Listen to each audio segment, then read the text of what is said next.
18ஆம் படி கருப்பசாமி துணை. என் தங்கப்பிள்ளையே, வரிசையாக உனக்கு பல நன்மைகளை உன் வாழ்க்கையில கொண்டு வந்து தருவதற்கு தயாராக நான் காத்திருக்கேன். அவசரப்பட்டு தாண்டி போகாம நான் சொல்ல வருவதை முழுமையாக கேட்டுவிடு. இந்த கருப்பசாமி இத்தனை நாளாக கஷ்டப்பட்டுக்கிட்டு இருக்க உன் வாழ்க்கையில பல விஷயங்களை சரி செஞ்சு முறை செஞ்சு இனி நீ குழம்பிய மனசோட இல்லாமல் தெளிவான மனசோட கலக்கமில்லாமல் தயக்கமில்லாமல் வெற்றி பெறுவதற்கு தயாராகணுன்ற எண்ணத்தோட தான் உனக்கான நல்லதை செய்வதற்காக ஓடி வந்திருக்கேன் என் செல்லமே. எப்போதும் என்ன பிரச்சனை வந்தாலும் என்ன கஷ்டம் வந்தாலும் கவலைகளை கடந்து செல்லக்கூடிய தாளாக நீ இரு. இங்கு யாருமே மனசார சிரிப்பவர்களாக இல்லை. ஏன்னா எல்லார் மனசுக்குள்ளேயும் நிறைய கவலை நிறைய பிரச்சனைகள் இருக்குன்னு எனக்கு தெரியும். ஒவ்வொரு மனிதருடைய புன்னகைக்கு பின்னும் சுமக்க முடியாத வலியும் சொல்ல முடியாத வேதனையும் அடக்க முடியாத அளவுக்கு கண்ணீரும் பொழிந்து கிடக்கிறது. அப்படிதான் ஓ மனசுல பல விஷயங்களை வெளியே சொல்லவும் முடியாம அதை உள்ளுக்குள்ள மறைச்சு வைக்கவும் முடியாம மெல்லவும் முடியாம வெளியே துப்பவும் முடியாம எவ்வளவு வருத்தங்களையும் வேதனைகளையும் நீ சுமந்துக்கிட்டு இருக்கன்னு எனக்கு தெரியும். அதனாலதான் இனிமேலும் உன்னை கஷ்டப்பட விடக்கூடாது. நீ கஷ்டப்படவும் காத்திருந்ததும் எல்லாம் போதும்னு உனக்கான நல்லதை செய்வதற்காக இந்த கருப்பசாமி நான் உன்னை தேடி வந்துட்டேன். இருக்கும்போது இந்த உலகத்துல வாழும்போது உனக்கு மரியாதை கிடைக்கணும்னா அதற்கு உனக்கு பணம் தேவைப்படுது. அதுவே இறந்த பிறகு உனக்கு மரியாதை கிடைக்கணும்னா அதுக்கு நல்ல குணம் கொண்டவனாக இருக்க வேண்டும் என்ற அவசியம் இருக்குது. ஏன்னா மனிதன் வாழும் வரைக்கும் அவன் பணக்காரனா, அவன் நல்லவனா, அவன் நல்லது நல்ல நன்மையில இருக்கானான்னு தான் பாக்குறாங்க. செத்த பிறகு அவன் அதெல்லாம் நல்லது செஞ்சான் இதெல்லாம் நல்லது செஞ்சான்னு அவன் செய்த நல்ல விஷயங்களை மட்டுமே தேடுகிறார்கள். அவன் நல்லதே செய்யலைனாலும் அவனை காரி துப்பக்கூடிய ஆட்களாகவும் இருக்கிறார்கள் தானே. மொத்தத்துல ஒரு மனிதன் என்பவன் மனிதனின் குணத்தோட நல்ல குணம் கொண்டவனாகவும் நல்ல செயல் கொண்டவனாகவும் அதே போல நல்லா சம்பாதிக்க கூடியவனாகவும் நல்ல வருமானம் உள்ளவனாகவும் வாழ வேண்டியது அவசியமானதாக ஆகிவிட்டது தானே. உனக்கு விருப்பம் இருந்தா மட்டும் சொல்லு. நீ நல்லா வாழ்வதற்கான 1000 வழிகளை என்னால காட்ட முடியும். அதே நேரத்தில் மனிதனின் எண்ணங்கள் எப்போதுமே நல்லா வாழணுங்கிறத விட நல்ல மனிதனாக வாழணுன்ற எண்ணமே யாருக்கும் வருவதில்லை. ஏன்னா அப்படி நல்ல மனிதனாக யாராவது ரொம்ப நல்லவனா இருந்தாலும் அவன் நடிக்கிறான்னு சொல்லக்கூடிய உலகமாக இது மாறிடுச்சு. கலியுக காலத்தில் எல்லாரும் கெட்டவனா இருந்தாவும் ரொம்ப தைரியமான ஆளா இருந்தாவும் எல்லாவற்றையும் தாங்கிக் கொள்ளக்கூடிய அளவுக்கு சக்திசாலியாகவும் பலமுள்ள ஆளாகவும் இருந்தால்தானே இங்கு மதிப்பு கிடைக்கிறது. உன் வாழ்க்கையில நீ ஆசைப்பட்ட எல்லாமே கிடைக்கணும்னு எதிர்பார்க்காத. சில விஷயங்கள் கிடைக்காமல் இருப்பதே உன் வாழ்க்கைக்கு நல்லது. நீ ஆசைப்பட்டது எல்லாத்தையும் உன் கைகளில் கொடுத்தேனா நாளைக்கு நீதான் கஷ்டப்படணும், அதன் மூலமாக துன்பப்படணுங்கிறத தெரிஞ்சுக்கோ என் செல்லவே.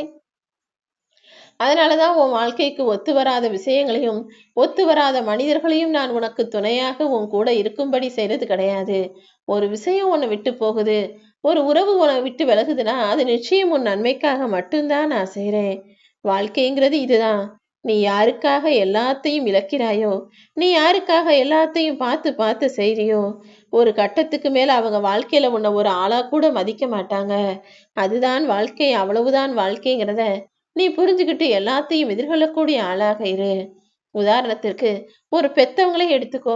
அவங்க தன் குழந்தைய பார்த்து பார்த்து ஆசையா அள்ளி அணைச்சு அரவணைச்சு முத்தம் கொடுத்து கொஞ்சி பேசி புன்னகைத்து எல்லா நல்ல விஷயங்களையும் எடுத்து சொல்லி வளர்த்துருப்பாங்க. ஆனா அந்த குழந்தைங்களுக்கு ஒரு வயசு வந்ததுக்கு அப்புறம் உனக்கு எதுவுமே தெரியல, உனக்கு ஒண்ணுமே தெரியாது, நான் சொல்றதுதான் சரி, எல்லாத்தையும் நான் பார்த்துக்குவேன், என் வாழ்க்கைய நான் பார்த்துக்குவேன், உனக்கு ஒண்ணுமே தெரியாதுன்னு மூளையில முடக்கி உட்கார வைக்க கூடியவர்களாகவும் மாறிடுவாங்க. பெற்ற பிள்ளைகளை ஆசை ஆசையாய் பார்த்து அள்ளி கொடுத்து வேணுங்கிறதையெல்லாம் செஞ்சு கொடுத்த பெற்றோர்களை நாளை பிள்ளைகளே பாரமாக நினைக்கக்கூடிய விஷயமும் நடக்கிறது இங்கு இயல்பாக பார்க்கிறார்கள் தானே. பெற்ற பிள்ளைகளை யாருமே பாரமாக நினைக்கிற பெற்றோர்கள் யாரும் இல்லை. ஆனால் பெத்தவங்களை பாரமாக நினைக்கக்கூடிய பிள்ளைகள் இந்த கலியுக காலத்துல நிறைய பேர் அதிகமாயிட்டாங்க. அப்படி ஒரு தவறை நீ செய்யக்கூடாது என் செல்லமே. உன்னை பெத்தவங்களை நீ பாரமா நினைக்காம அவங்க உனக்கு செஞ்ச நல்லது கெட்டது எல்லாத்தையும் புரிஞ்சுக்கிட்டு அவர்கள் செய்த கெட்டதுன்னா அவங்க திட்டுனதும் உன்னை கண்டிச்சதும் எல்லாமே உன் வாழ்க்கை நல்லா இருக்கணும், நீ தவறான வழியில போயிடக்கூடாது, கெட்டு போயிடக்கூடாதுன்னு உன்னை நல்வழிப்படுத்துவதற்காக தான் எல்லாத்தையும் செஞ்சாங்கன்ற அந்த உண்மையை புரிந்து கொண்டு அவர்களை நீ நல்லா பார்த்துக்கணும்.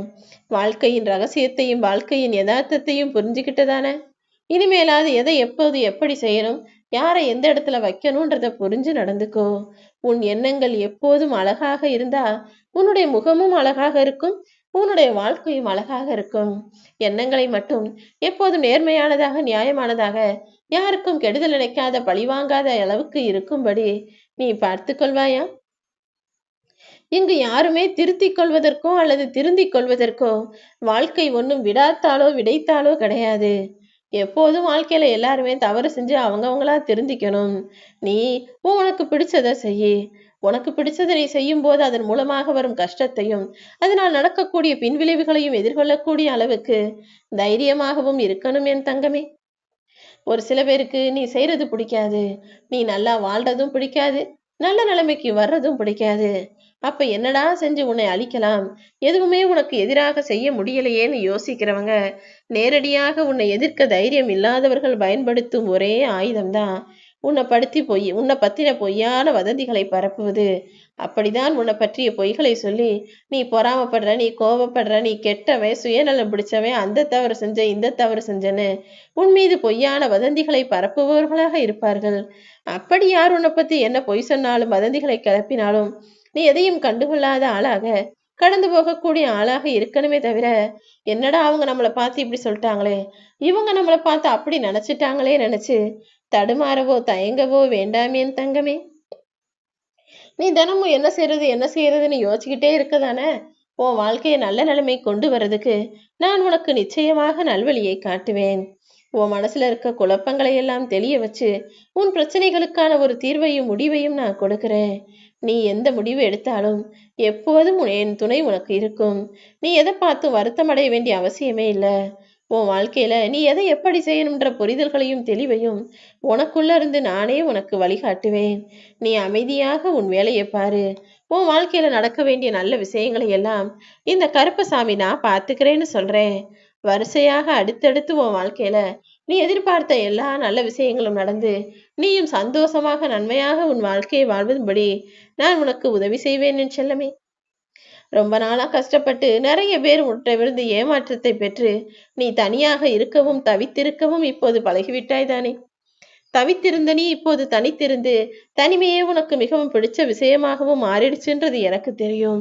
இனிமேலாவது தனிமையில் இருக்கும்போது எல்லா விஷயங்களையும் இதே போலவே சிந்திச்சு உனக்குன்னு ஒரு அடையாளத்தை உருவாக்கி வாழ்க்கையில ஜெயிக்க தயாராகு.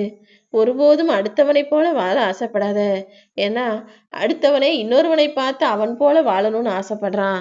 உன்னால முடிஞ்சா உன்னை பார்த்து 4 பேர் வாழணும்னு ஆசைப்படக்கூடிய அளவுக்கு அற்புதமாக உன் வாழ்க்கையை அமைச்சுக்கோ.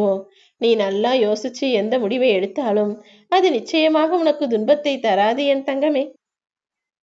நீ சரியாக யோசிச்சு நிதானமாக எடுக்கக்கூடிய எல்லா முடிவுகளையும் உனக்கு நல்லதாக நடத்தி தர இந்த கருப்பசாமி நான் தயாராகவே இருக்கேன்.